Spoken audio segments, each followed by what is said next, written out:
Good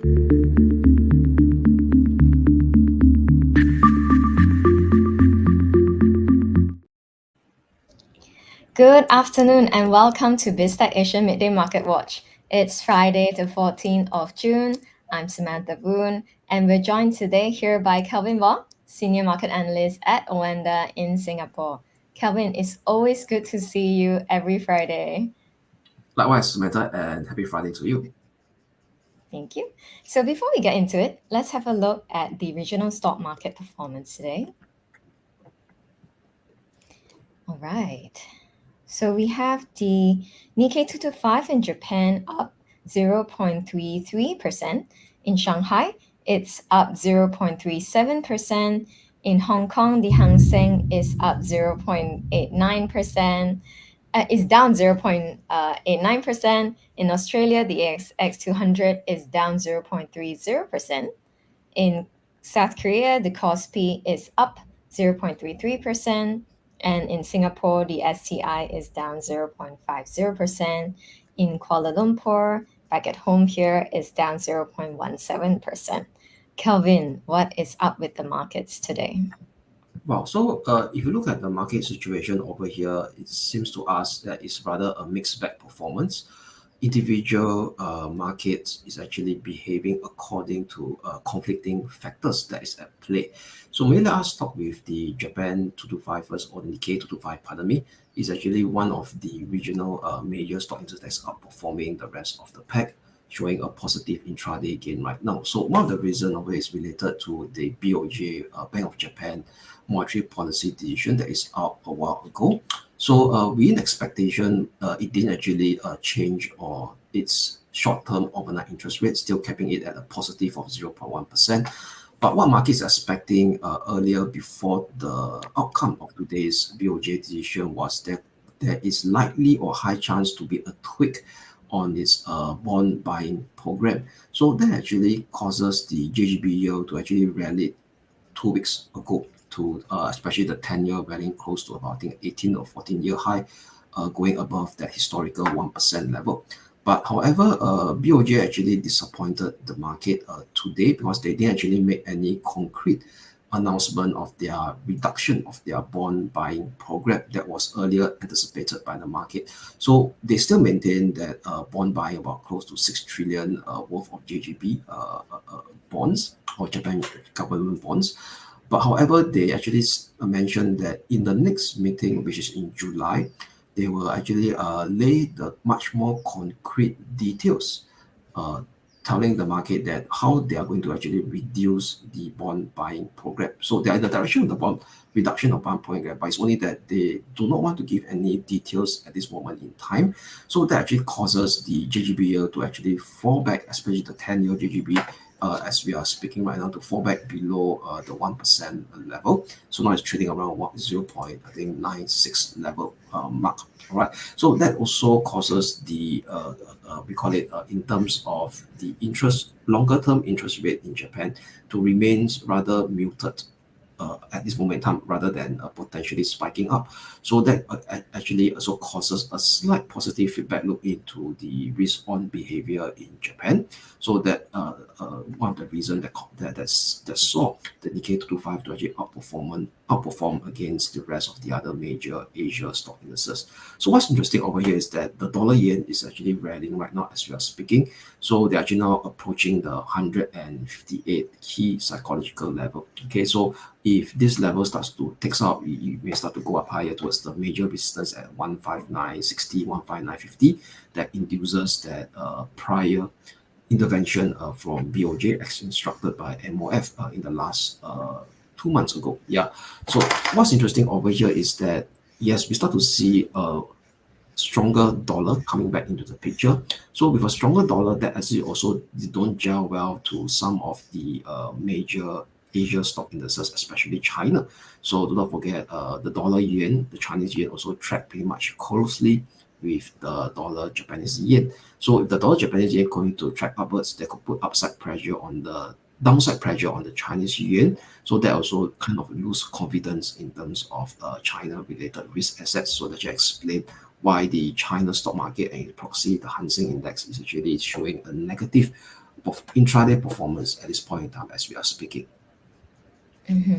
I mean, since we're on the dollar, how has all of the data that we've been seeing, the CPI, the PPI releases, and the FOMC meeting, Yes. as well as the instability in the European political scene, how has that impacted the FX market and particularly the US dollar, Kelvin? Yes, so if you look at it, seems right now over here is let's dissect one thing at a time first. So the release of the core CPI on Wednesday and yesterday core PPI data for US has indeed showing that the US economy is now showing a much more I would say that not 100%, but I would say closer towards much more higher odds of a deceleration inflationary trend in US. So that you explain the both the 10-year US Treasury yield breaking down below the key 4.3% level and the US 2-year Treasury yield breaking below its key support level at 4.72%. So both of these 10-year US Treasury yield and 2-year Treasury yield is actually trading near their current week low at this point in time. So what is indicating over here is that we are not indicating a potentially less tightening US liquidity condition, which could be potentially spreading out towards the rest of the world. But that is not being reflected on the FX market. Why? Because if you look at the US dollar is now conflicting against this traditional direct intermarket relationship between the yield, the US Treasury yield, and the US dollar. So, usually most of the time, if you see a weaker US Treasury yield, it could add kind of downside pressure on the US dollar. But instead, now it's doing the reverse. What we could, as we're speaking right now, the US dollar is actually strengthening. In fact, yesterday started to strengthen yesterday, going against the push down in the US 10-year Treasury yield. So the US dollar is now is trading close to its week high instead. So one of the reasons why the dollar is so strong right now as we are speaking is due to this geopolitical risk premium factor that is on the rise in the European economy, because as we know that in last week we have this ongoing super European parliamentary election voting process that's taking shape.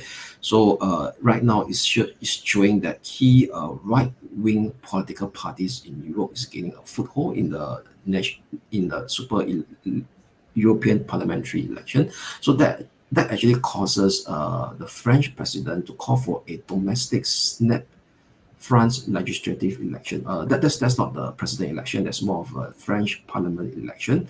As soon that it will come in at the end of this month. Yeah, the first round is penciled in on the 30th of June, and based on the current poll numbers right now by their local media, it seems to us that Le Pen, which is the leader of the key right wing party in France, is actually gaining a significant foothold.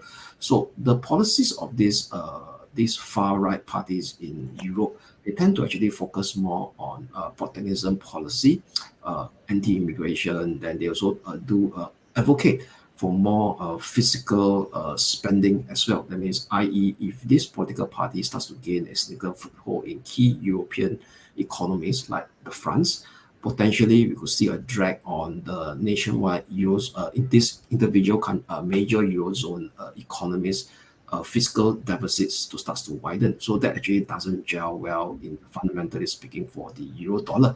So that actually explain to us why the dollar strength actually strengthened yesterday. Is actually due to more of a geopolitical risk premium that is coming up from the eurozone.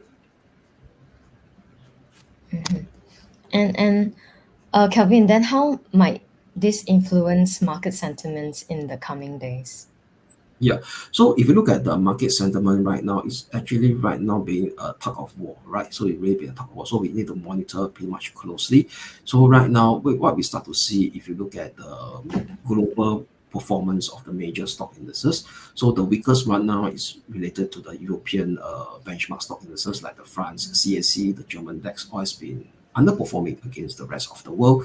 And closer to Asia over here is that definitely be pretty much concerned about the dollar movement as well.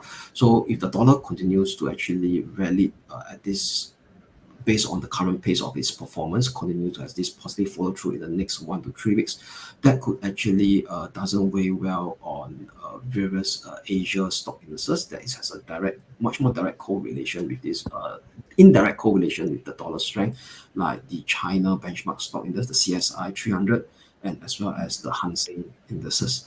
And one thing pay very close attention will be also the US stock market as well. So if you look at the US stock market, how does it play out in the ex-post CPI data release and ex-post Federal Reserve dot plot release? So what's interesting over here is that we see a divergent performance among the major US stock indices. So those stock indices that are traditionally more heavy weighted to, I would say, we talk about non-technology company that doesn't have really much AI play in them, like the Dow Jones Industrial Average, and the Russell 2000 continues to underperform. So in fact, yesterday, the S&P and the Nasdaq 100 managed to breach another fresh new all-time high, but we start to see intraday losses on the Dow Jones, which is down negative 0.2%, and the Russell 2000 continue to underperform at negative 0.9%. So what is telling us the market over here is that it seems to me that that positiveness that is ongoing, that's seen on the Nasdaq and the S&P 500, driving on the rally of a weaker we call it CPI data, weaker PPI data in US, is not being spilled over towards the Dow Jones Industrial Average and the Russell 2000. So if this stock performance continue, there could be a risk that this high flying Nasdaq 100 and the S&P 500, after rally for a short movement in the last 2 or 3 weeks, potentially they could be due for profit taking pressures as well. Something to keep look out for in the coming weeks. Yeah. All right. Thank you so much, Kelvin, for your valuable insight. It's always so good to have you on the show. My pleasure. So we've been speaking to Kelvin Wong, Senior Market Analyst at Oanda on BizTech Asian Midday Market Watch. I am Samantha Voon, and this video and podcast will be on our website, www.biztech.asia, as well as our social media platforms. It will also be on our syndication partners' TV stations, radio stations, and website. Please remember to like and subscribe. Thanks for tuning in.